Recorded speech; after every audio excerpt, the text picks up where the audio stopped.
So, welcome everybody to another episode of Align with Laina. And today I am super excited because I am doing something for the first time. I am bringing back a guest for a second conversation. And the reason is because Isabel Hunt joined me for our first conversation back on May 21st. And I was just so totally impressed with her story, her journey, which was absolutely wonderful. But she, like I, could not help but want to share this information with others. And this episode of Align with Lina is not so much about how we all move through our spiritual journey. What are the obstacles that we face that bring us to the place of wanting to wake up and wanting to align with our truth? This episode is really about how does someone who aligns with their truth now live it, but not only live it as an ordinary person, but lives it as somebody who's teaching it. Because I know for me, walking the talk has been a challenge, but it is part of the process.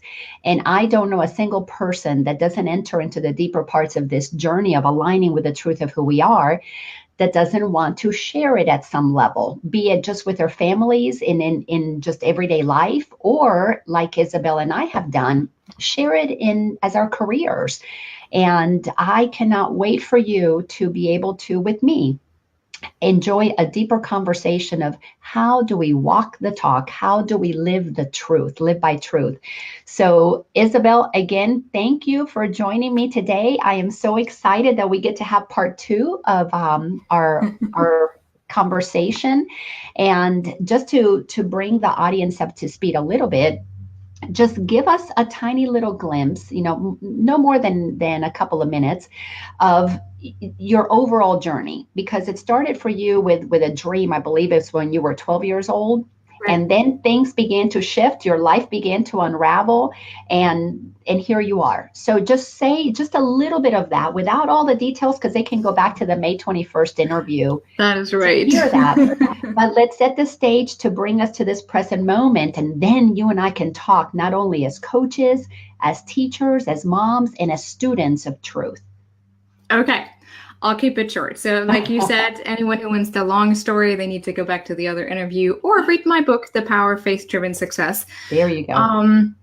However, yeah, as you said, it started with that dream when I was 12 years old, that eventually I would be standing on a big stage, speaking in front of thousands and thousands of people in English. And I'm originally from Germany. I moved here to the US about 9 years ago, a little bit longer than that now, 9.5 years. And through my whole journey, I was very much attached to that dream. This is how I think it's supposed to happen. So after I graduated from high school, I came to the US for an exchange year. After that, I had to go back to Germany because my visa ended. And I tried to figure out how I want to do this. So I studied economics, international economics. Of course, you get a job in the US with that, right? Well, I failed very, very badly. I got kicked out. Then I started over social science and psychology, and that's where I really found my heart in the work that I wanted to do. And when I was 26, I came back to the US. I worked as a nanny again for a couple different families, first New York, then San Francisco, then I came finally to Indianapolis.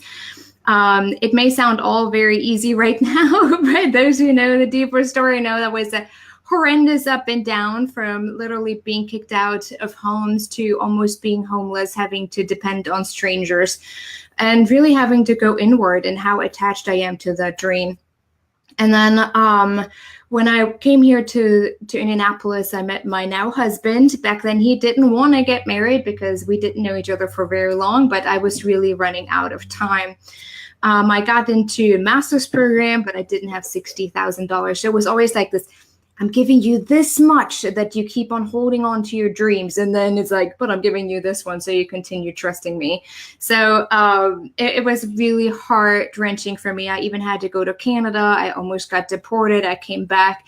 And the day I had to book my flight back to Germany, my husband came home and said, I do want to marry you. Something in my heart just tells me you're the right one, and you're the one that I want to spend the rest of my life with.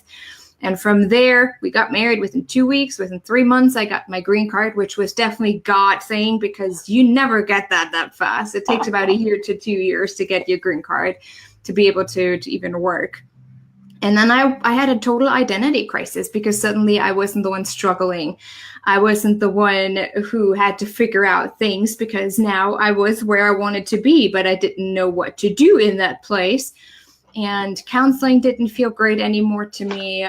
So I was like, I don't know what to do. I don't just want to do a job. And through a friend of a friend, I went to Chicago. He invited me to a coaching training session, and it was an ontological spiritual coaching training, which I absolutely, absolutely loved.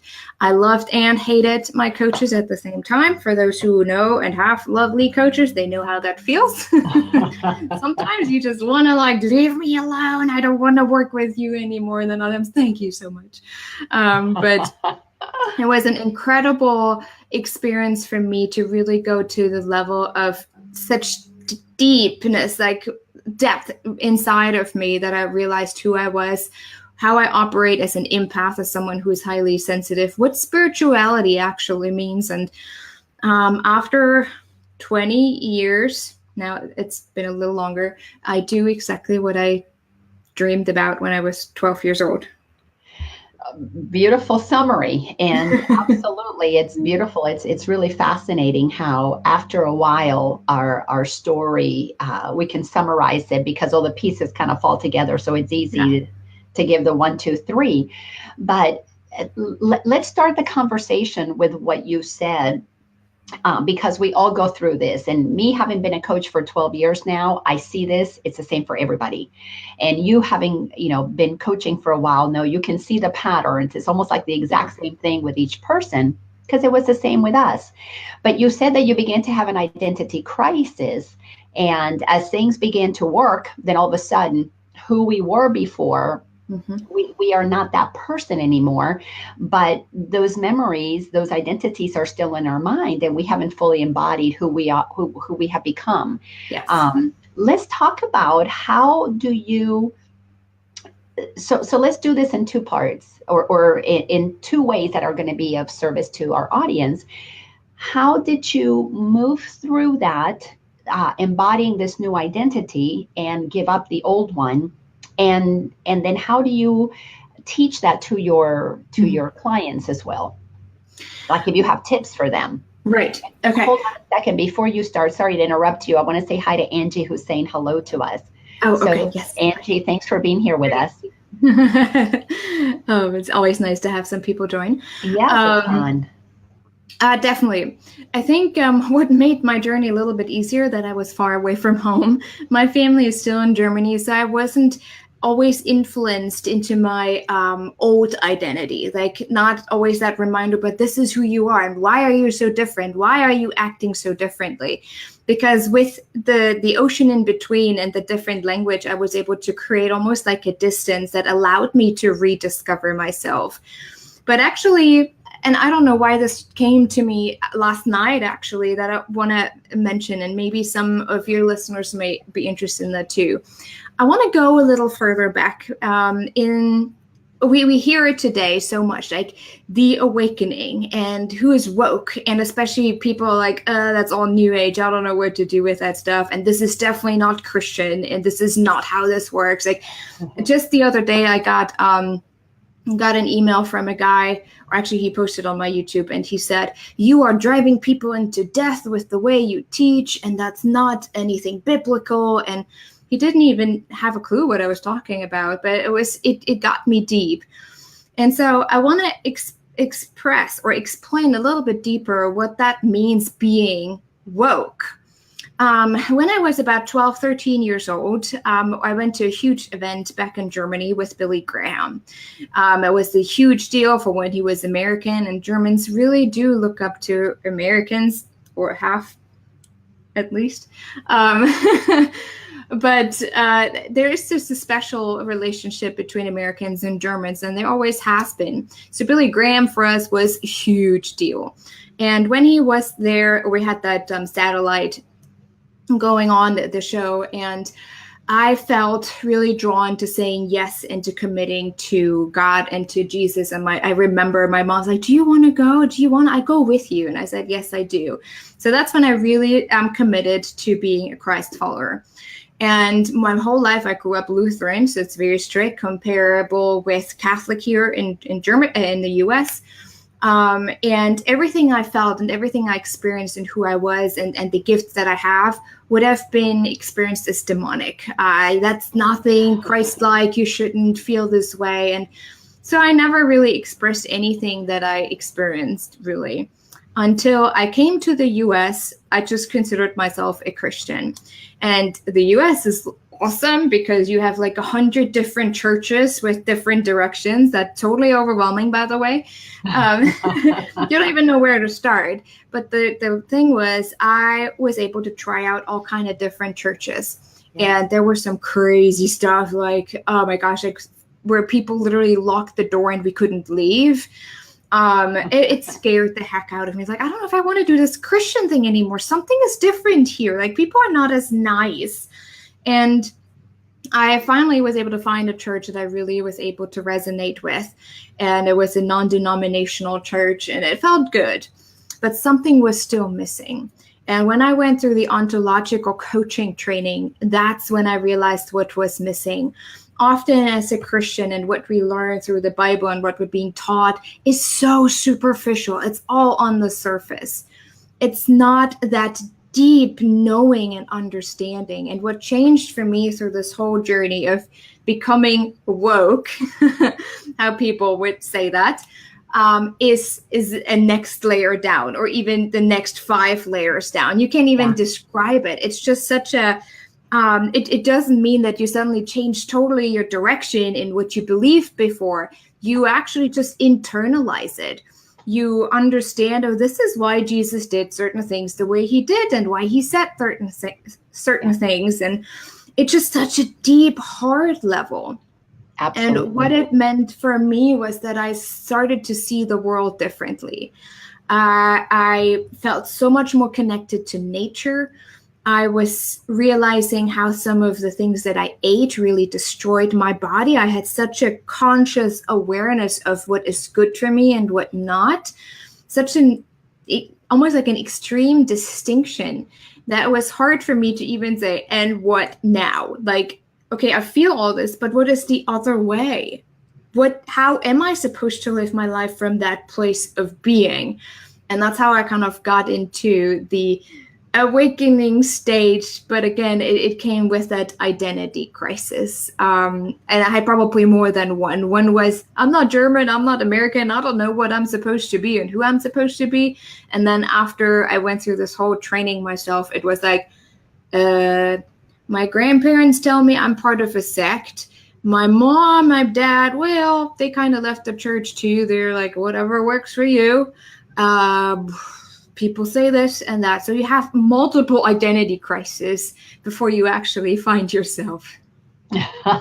Yes, absolutely. And it is, because this journey of awakening, to be woke, is to let go of who you thought you are and who we think we are. Our identities are developed by what we are told, the labels that are placed on us, being German, or I grew up Catholic. Being Catholic, being Christian, being rich, being poor, being educated, being non-educated, being a PhD, being just a blue collar worker, a white collar worker. So all of those labels add to who we think we are. And every time we let go of a label, we go through an identity crisis. I mean, a simple example is when I became a mom. Immediately, I had, within a couple of weeks, an identity crisis, because before I did whatever I wanted, whenever I wanted. Now all of a sudden, I can't leave my house without planning. How am I going to transport this other being? My body wasn't my body anymore. My breasts were not for pleasure anymore. They were for feeding another human being. So all of a sudden, I had to figure out, who am I as a mom now? Mm-hmm. So the same thing happens when we go through a spiritual awakening.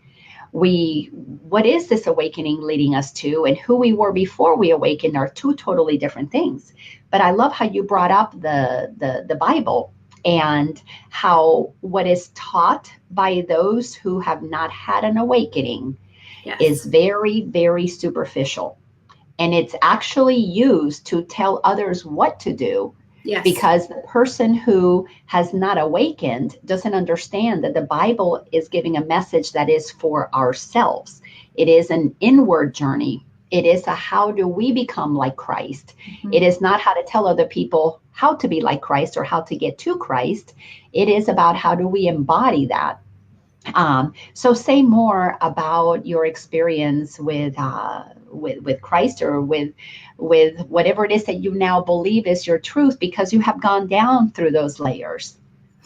It's honestly been, and even sometimes now, I mean, I've been doing this work for almost 7 years now, so it's been a while, and you get used to a couple of things. It is just really interesting how it always pushes you outside of a comfort zone. The more, with every label that you have, there is a limitation.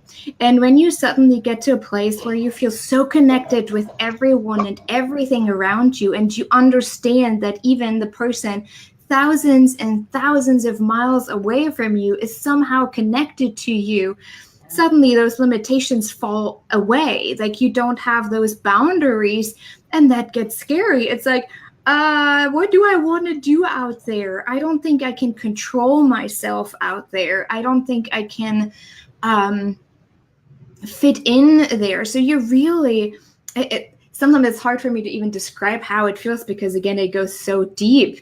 But it really is, it is scary, especially at first. And the thing is, too, you become so much aware of yourself and your own thoughts and your beliefs that I said it, I'm so trained by now that I can't sabotage myself consciously anymore.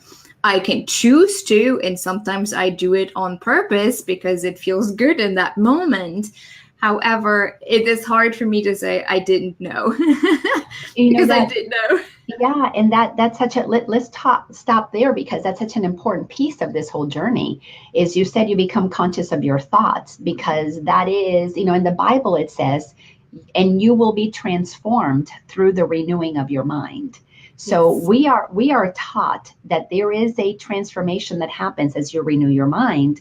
And like you were saying, when you begin to become aware of your thoughts, you begin to listen to that part of you, what I call our ego self, that has all of these beliefs that form those identities that are the essence of the rights and the wrongs that we live by.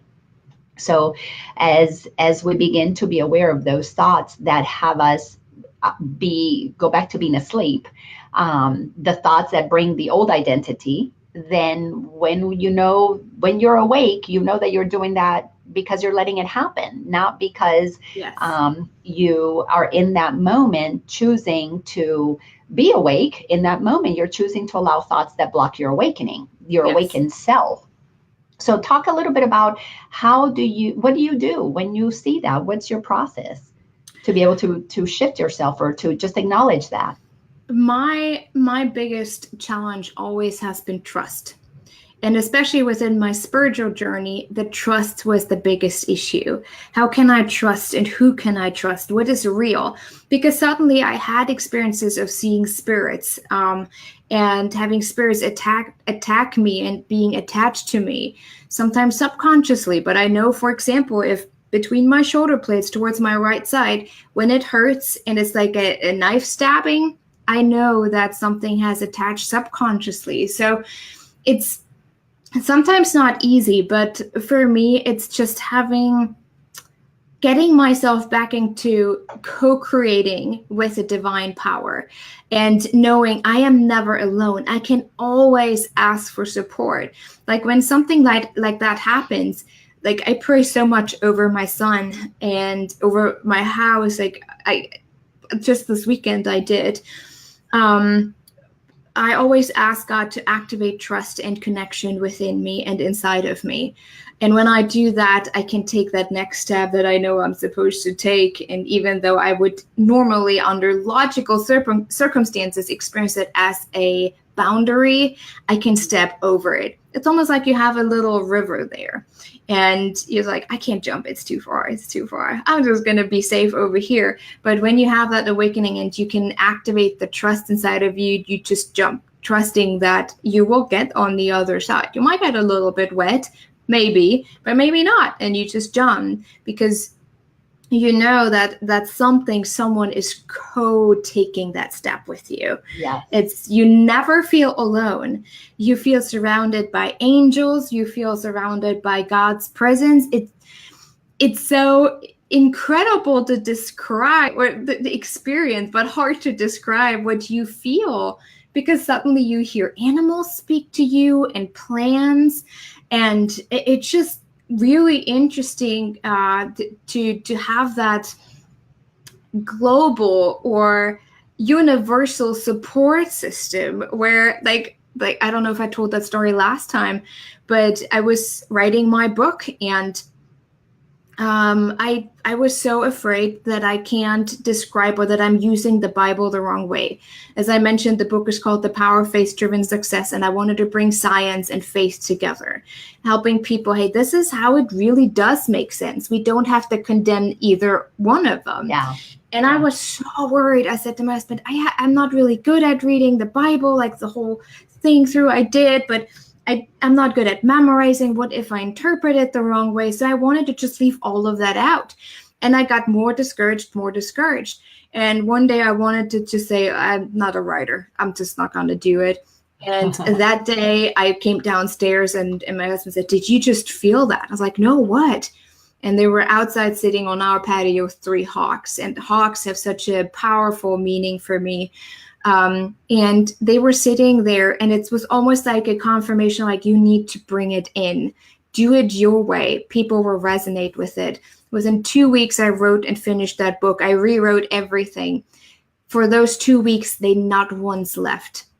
Every morning they showed up on my window and were circling until I was done writing for that day. When I finished my book, they were gone.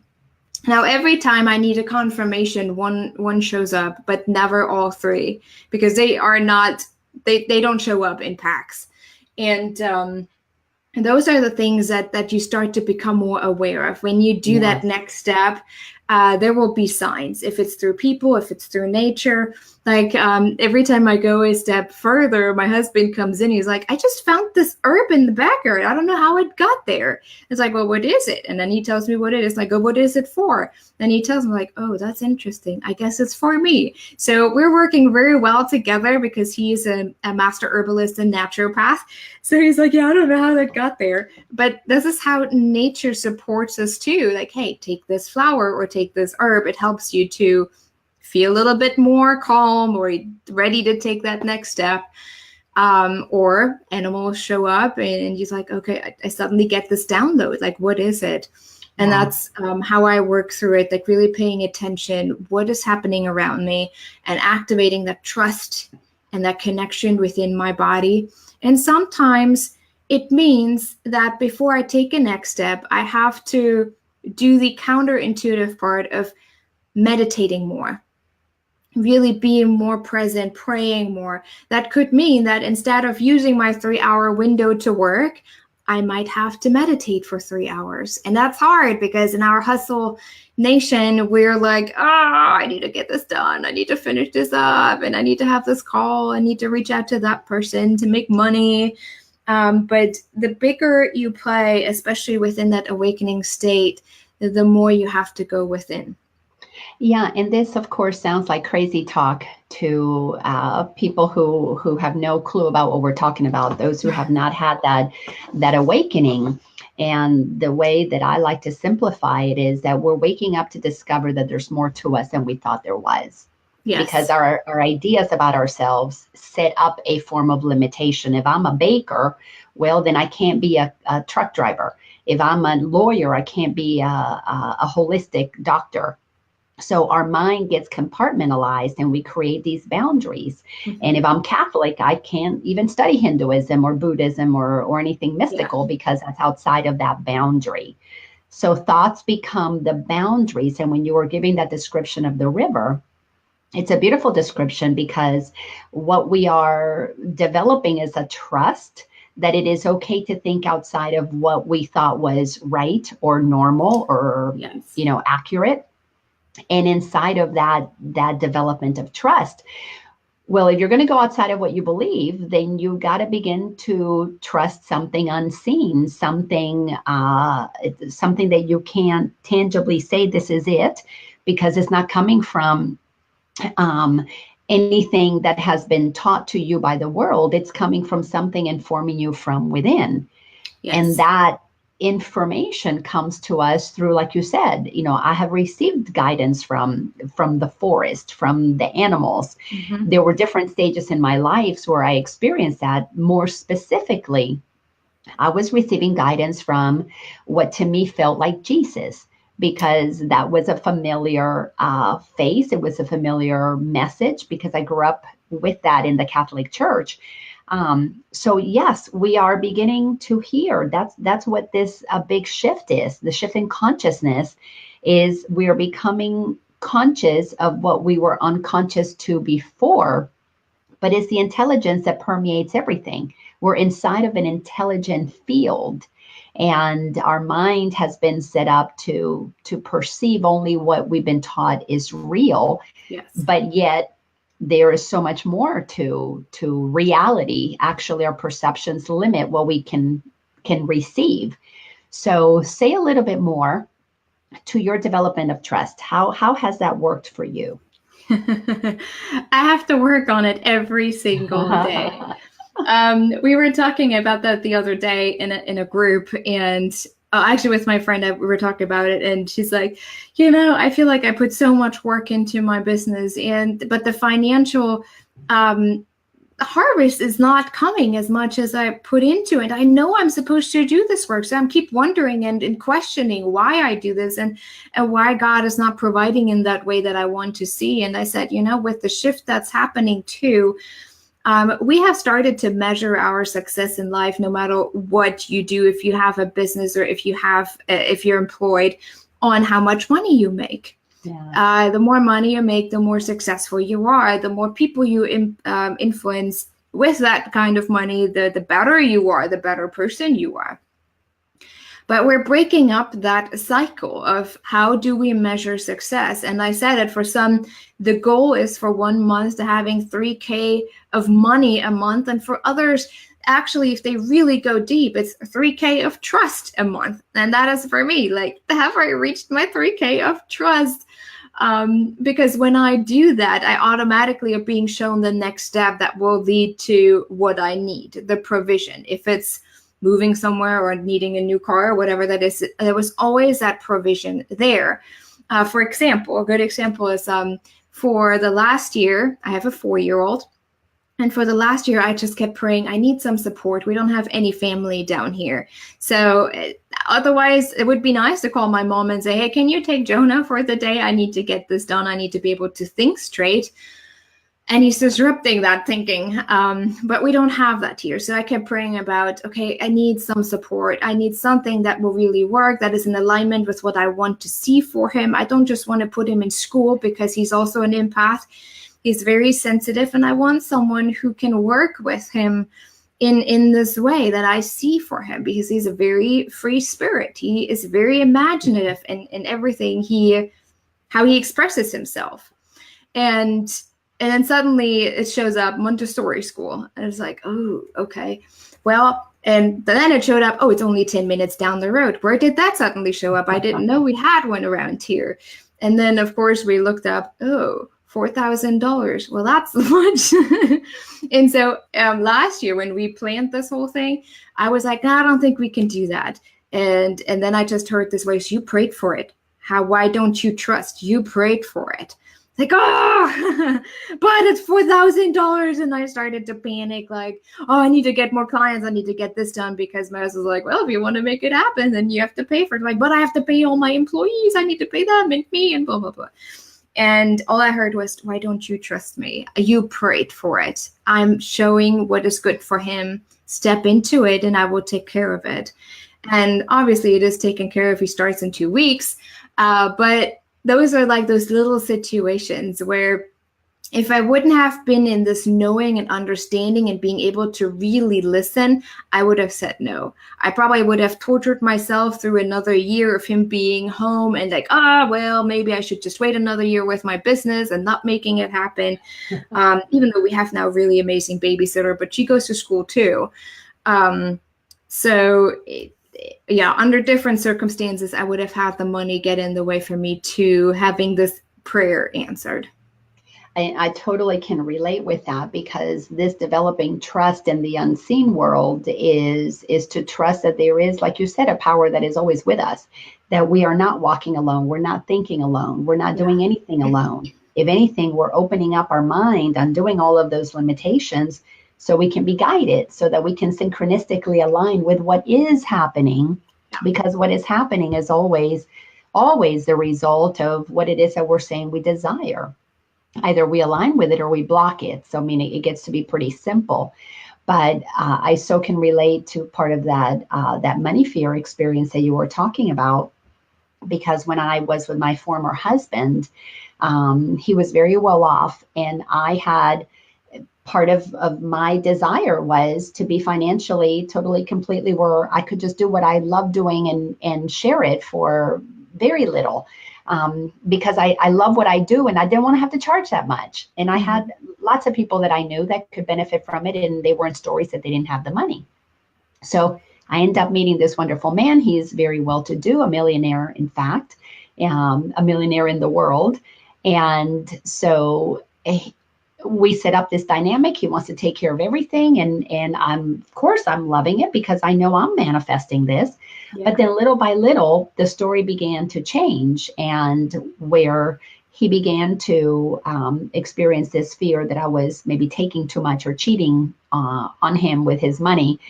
Yeah. Then fears began to get activated in my mind, and I began to block myself from receiving. It's like, I'm going to prove to you I'm not using you for your money. Let me stop using this, that, or the other. And I had to begin to put up these boundaries around the money that I was receiving from him. Yeah. But what was so fascinating is, once that relationship, clearly with that many boundaries between us, no matter what created them, fear, jealousy, whatever it was, both of ours, it pushed us further apart with that much mistrust in the middle. And then I began to hear the voice that said, this relationship has completed its job. Your work is to trust and leave, and not need to take anything from this, because you're going to be taken care of. And it took me a little while, and I'm going to say it was a couple of years of making that decision day to day to know my work would return. I'd be able to do what I had done before, what I love to do.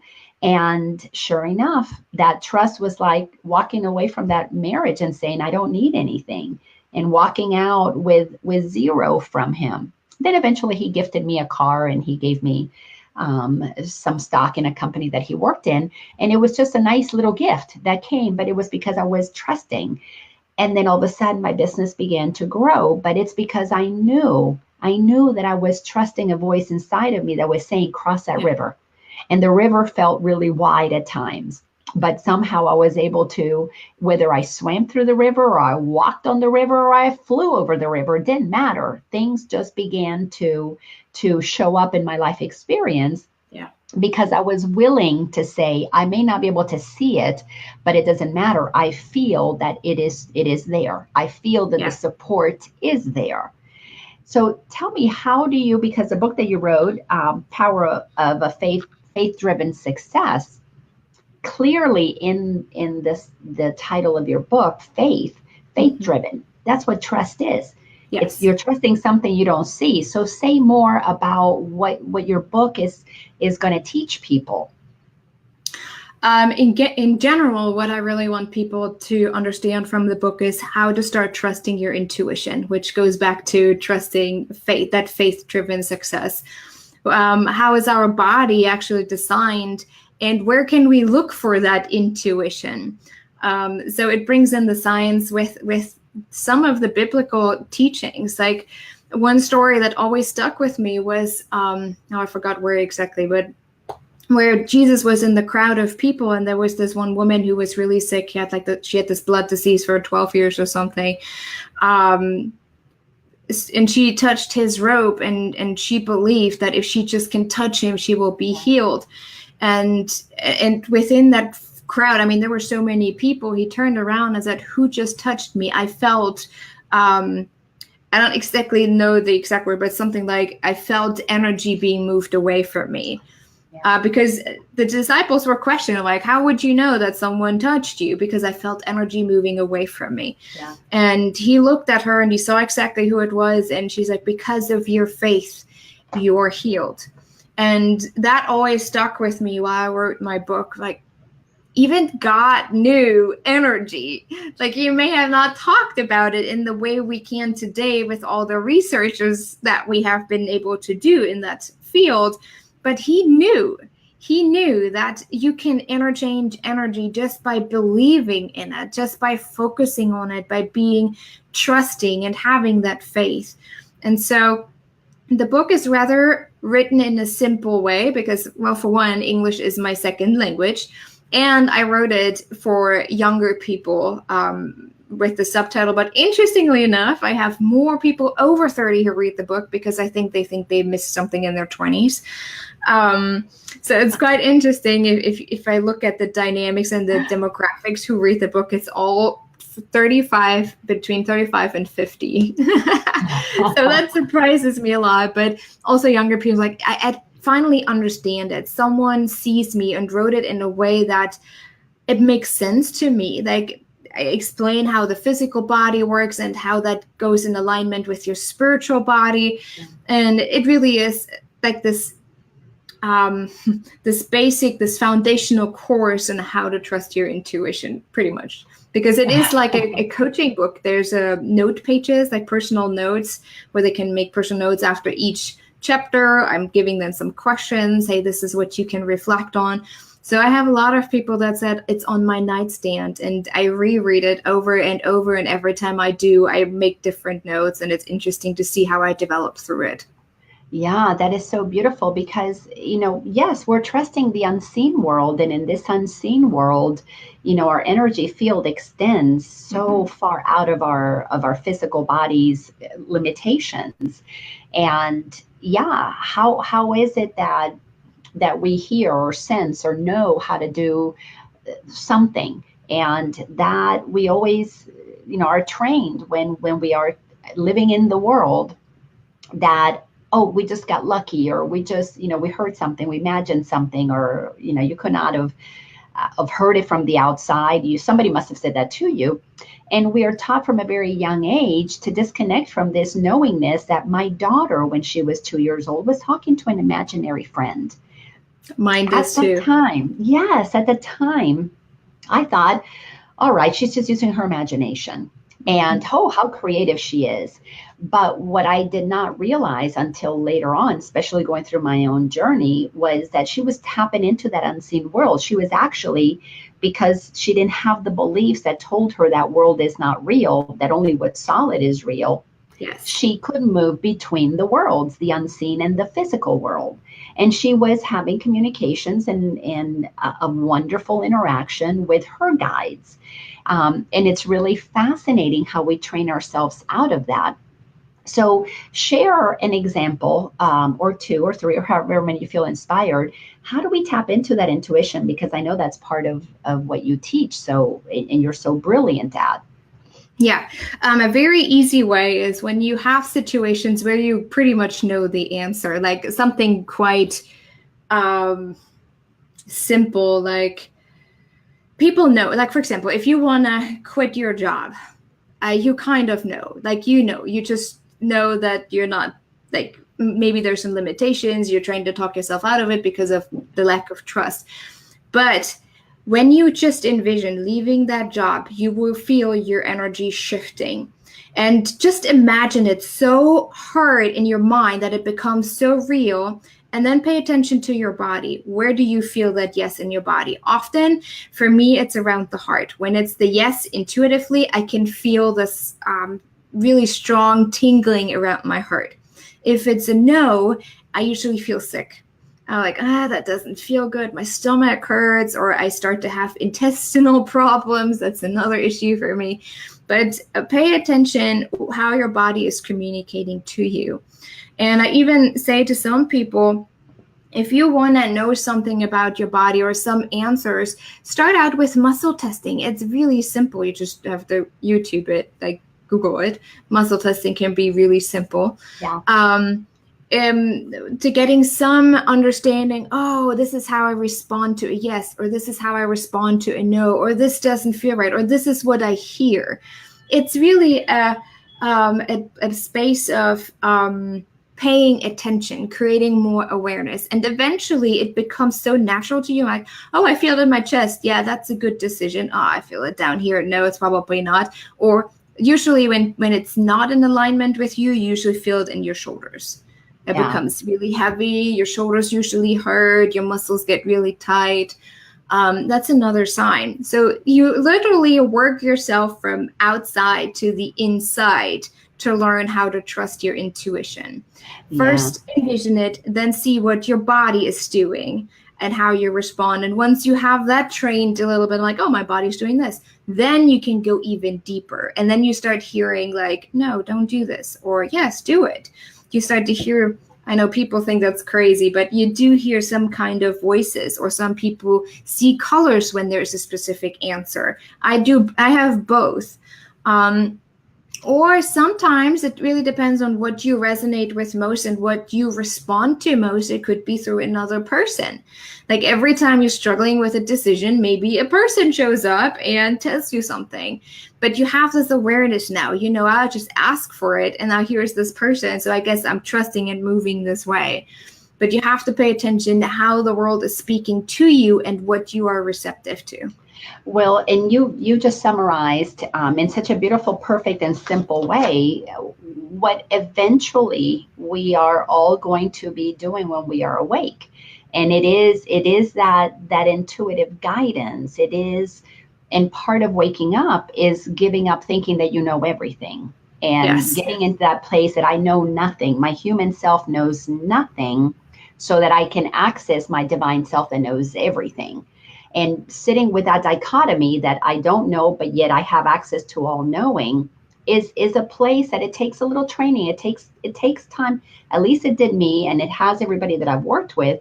It takes time to navigate sitting inside of the not knowing with access to all knowingness.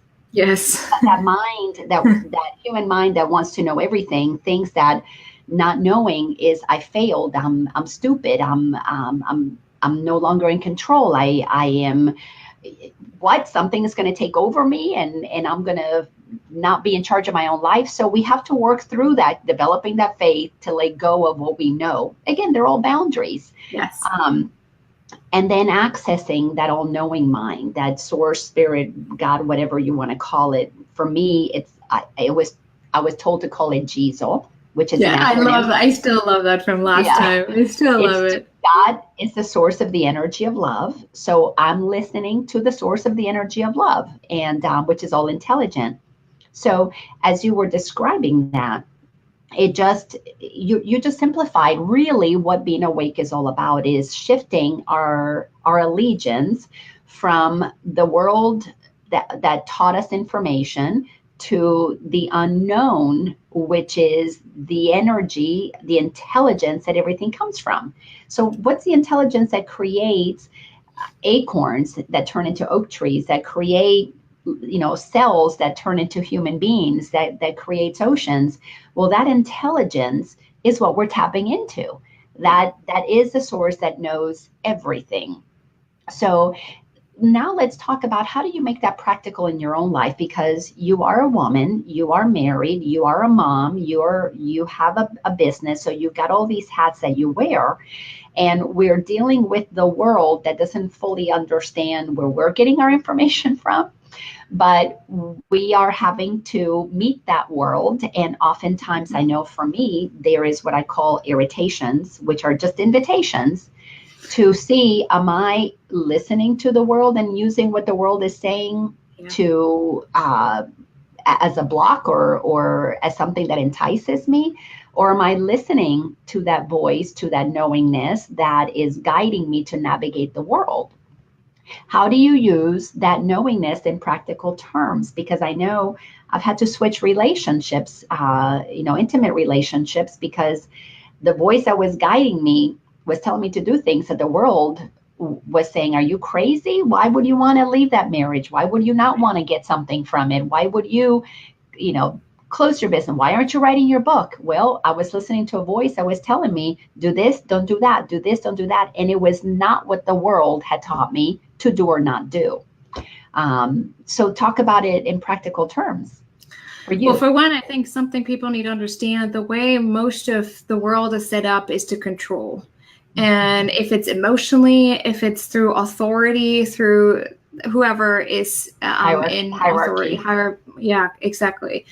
So they try to keep their power, because we're talking authentic power versus external power. External power meaning everything that allows us to feel safe, that we can create through outside circumstances. Like if we have a house, we feel safe. If we have a car, we feel safe. If we have enough money, we feel safe. And then there's this authentic power that is coming from that place of love, where you don't need all that on the outside to feel safe. And I think for me, it was a really amazing experience to just have 2 suitcases and to move across the ocean, not knowing anyone, not really knowing, okay, at that point I knew the language, but not perfectly as I would today. And you don't know how people live there and how things work out. So that was a really good practice for me, but I wasn't in that awakening stage yet.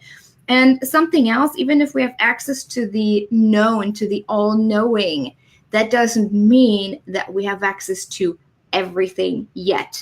We have access to what we need in that moment. That's why it is so important when people say mindfulness, or talk about mindfulness, being in the present moment, because that's all that is being shown to you, because we also have free will. So everything that comes after the present moment, we can shift, we can change, we can interfere with, we can determine how we want it to go depending on what we choose, right? So all that matters is what's in the moment and what we have access to. So practicing that on a daily basis, it's not perfect every day. I'm gonna be honest. There are days where I'm just really restless. There are days where I just like, is it even worth it? Like, whatever. Who am I supposed to trust? Like, this is not working. God, why not? Where you just start to doubt everything. And then you have friends that say, we pray for you because we think you got off your path. Oh gosh, maybe they're right. Because things obviously don't really work out in that area, and maybe they're right. So there is a lot of back and forth. But absolutely. How I tried to counter this is really, I have my morning routines. I get up at 5:30. If I feel like it, I get up at 5 and go for a run. A funny story, I don't like to work out when I don't have to wash my hair. When it's not my hair wash day, I don't work out. But so I do. Every 3 days I work out. That's a good rule to have. But anyways, and then I usually get ready. I need my quiet time to get ready, because most of my best ideas come in the shower. And then after that, I have this boundary with my son and my husband that I have 20 to 30 minutes in my office, close the door, and just meditate. Just sit here and I pray over the day. I sometimes do some emotional clearing. That's what I do with my clients too. Or I just ask, how can I serve the best as I can to my best ability today? My husband knows not to open the door. My son does too. And when I get grumpy that day, for whatever reason, my son always comes to me, Mommy, didn't you meditate this morning? So he knows. He's very much aware as well. So for me, it's setting very clear boundaries. And my husband is very intuitive too. So when we have people that we hang out with where I feel like, I don't know if I feel good about that, or they seem to always question everything we do, he's like, you know what? Don't worry about it. Who knows what their story is around how we show up. Sometimes it's just about letting go. And that has been really hard for me, especially as a woman. You yearn for those deep relationships. You yearn for another woman who you can just call and say, let's just hang out together because I just feel like it. And I haven't really had that. For one, there's the cultural difference. And then now there's this with my work and how I work and my beliefs, that often startle people, especially in the Bible Belt area. Midwest is very, very conservative, so that's even harder to break through. But my husband is the one who keeps me grounded, who always reminds me we don't have to fit in. We can do what we know is right for us without having to worry about everyone else, because I'm the warrior. I'm the one who is always in my head, and my husband is the one, get out of your head. So it is important to have that support system, that you have at least one person that you can go to and say, this is how I feel right now, help me out of my head. I also work with my own coaches. I think especially when you're in that awakening stage and things are so different than what you've been taught, you need someone who can reflect things back to you, who has this understanding, who can say, okay, in what world are you playing right now? Which one does feel better to you, and which one do you choose? And sometimes I do choose the worldly world and say, but I do want this now. But the great thing is, when you are when you're so much more spiritual connected, you're no longer connected to material things. Yeah. I could have millions and millions of dollars, and I could care less about how big my house is. I'm fine with 2,000 square home, so I can move a little and just say, this is my room, get out. So we don't hang on top of each other all the time. But I just distance myself. It doesn't matter. It doesn't mean that I don't have any wants. Sometimes it's like, oh, I want to have a new car. I want to have that. And usually it shows up somehow. But I can differentiate easier. Is it a want or is it a need? Do I really need it? No, probably not. And that trusting and just being in that flow every single day. And it's a reminder every day. And I have this question for myself every day. Are you trusting right now? Are you listening? What do you know you need right now? And that's one of the biggest questions when you are especially when you're new to that kind of awakening. Ask yourself the question, what do I need right now? What do I need? Especially as women, we never ask those questions. We always ask everyone else what they need.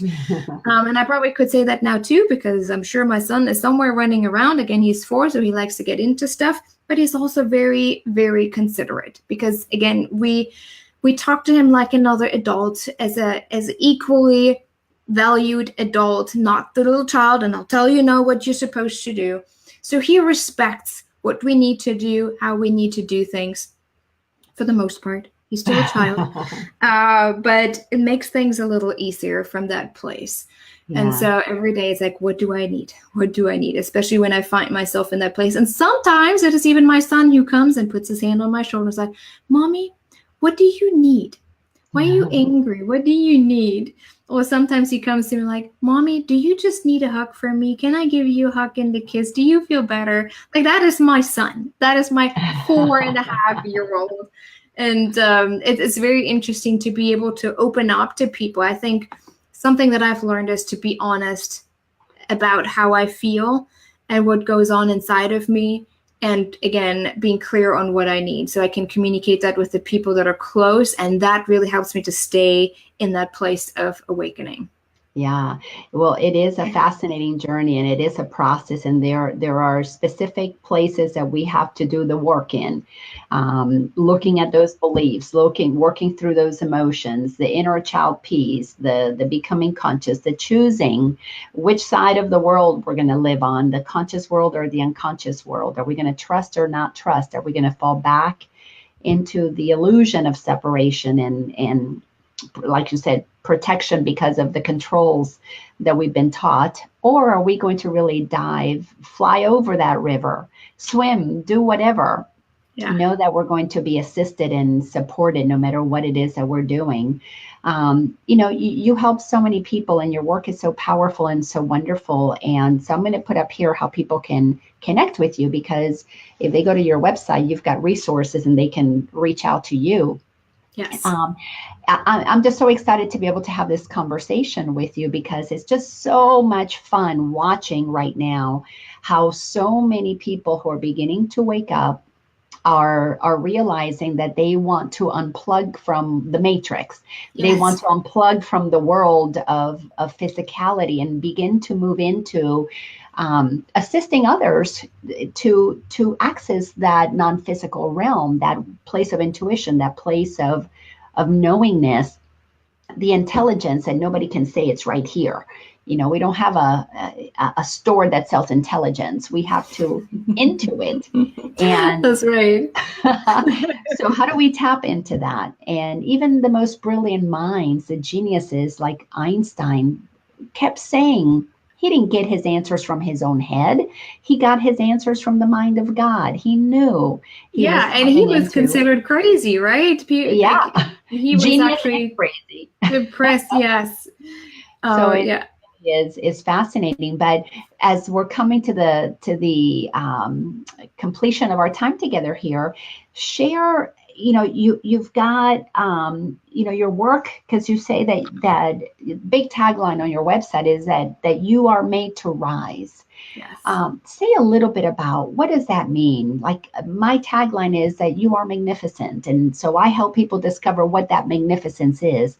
So I want you to share, what is it when you say people are meant to rise? What is the rise part all about? Describe that. Maybe share some ways that you help them get to that. And once they get to that, what does that look like? Yeah. And we'll complete with you sharing how is it that we come to the place of realizing we were made to rise. That tagline actually came from a concert that I went to. It even was a Christian concert with Hillsong, and they were talking about you're made to rise, and it just resonated with me so much because I work with a lot of empaths, meaning highly, highly sensitive people who have incredible skills and gifts.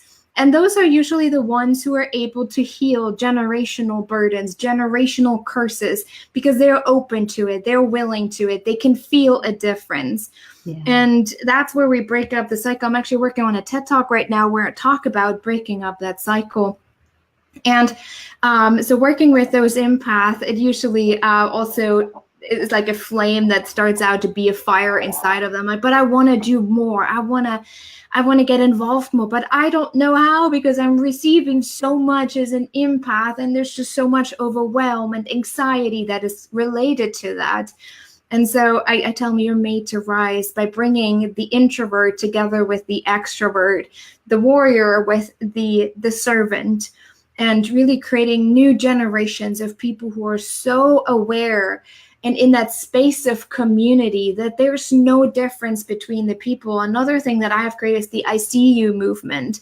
Within that, you're made to rise. We're able to see each other for who we are without all the boxes and the labels. Yeah. We are made to rise, to be above those boxes and those labels and those identifications that we have held on to for so long.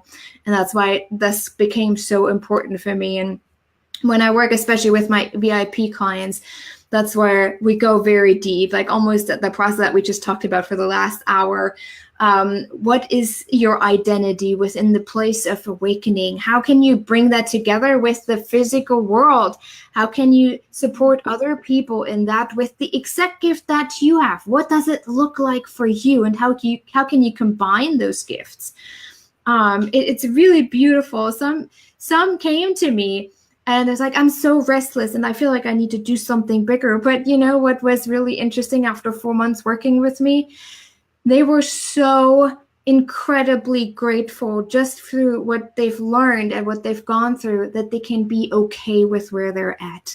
One of them was a mom and she wanted to do more. She was in that identity crisis. And after we gone through this journey, internal journey, she's like, I feel amazing now just being able to accept I am a mom and I can do this in whatever way it feels good to me, right? And then also I teach the basic language, the foundational language that we all have, emotions. So I teach the spirituality around emotions and how it can help us to trust our intuition more, how it can help us to feel more connected to our soul, to God, to Jesus, to whatever people want to call it. For me, it is God and Jesus. And I made that decision clearly for myself. So that is something else that I teach and coach, and that has really been an incredible journey, because people are like, oh, do you bring emotions and spirituality together? Well, go back to Rene Descartes. It was his fault. Or it was the Pope's fault, who told him not to bring spirituality into psychology. Well, it really is an amazing thing watching, hearing every single person who moves into the deeper parts of this awakening process. And at first, the awakening, as I've experienced it and observed it in others, you hit this high where you experience something that you had not known before, and of course it fills you up, so it makes you feel high. It inflates you with truth, with joy, with peace, with bliss. But then you deflate and you come back down into the world, and in that space you do all the work, the emotional work, yes, the belief work, and doing what needs to be done, part of the work of undoing what you're not, undoing those identities, the boxes, as you were saying. And then we enter that sweeter spot in the journey where we're not reaching for that high, but rather we are just making room for it to arise in us. Yes. So as you're saying, we were made to rise. What I absolutely know as my truth is that we were created to arise out of those boxes, to rise out of. But that arising is not to make us any better or special. It brings us all to the place of equality, like you were yes. saying. We're all the same. You can see people, like no matter where they're at, totally. You can accept them. That's why we have to be careful, especially with empaths, that you don't find yourself in a place of superiority, that because you have certain skills and gifts access to, that suddenly you know better, or you can tell people what they're supposed to do or how they're supposed to live their life. And that's not true. When you really have that internal connection, that spiritual connection, it just gives you a place of, this is where you are at too. You just don't see yourself yet, but your heart is already here, and I can see it. Yeah, and it is, we're all finding our place where we fit in the whole of humanity as equals, because everybody is bringing something beautiful. We are yes. arising out of the limitations and playing a much, much bigger game, and it's really exciting. I am so grateful that you're doing what you're doing. I'm so grateful you went through the hell that you went through so that you yeah. discover the truth of who you are. It's never easy going through that dark night of the soul, no. that place of undoing, because it is like being a butterfly in a cocoon. Yes. That caterpillar has to dissolve, and that cannot possibly be fun for the caterpillar. But at the same time, what emerges is something that rises, that flies, that is boundless. So thank you for doing the work of dissolving the old limitations and letting yourself rise into this unlimited sense of self, and then modeling and sharing that with others. So thanks for spending this hour with me. It just, as always, it just fills my heart to be able to have conversations like this that hopefully inspire somebody. I trust that this will touch whoever's supposed to touch, whether it's today or 10 years from now. Right. It is absolutely perfect. Thank you so much, Isabel. You are so beautiful inside and out. Thank you. All right, sweetheart. Take care and have fun flying high.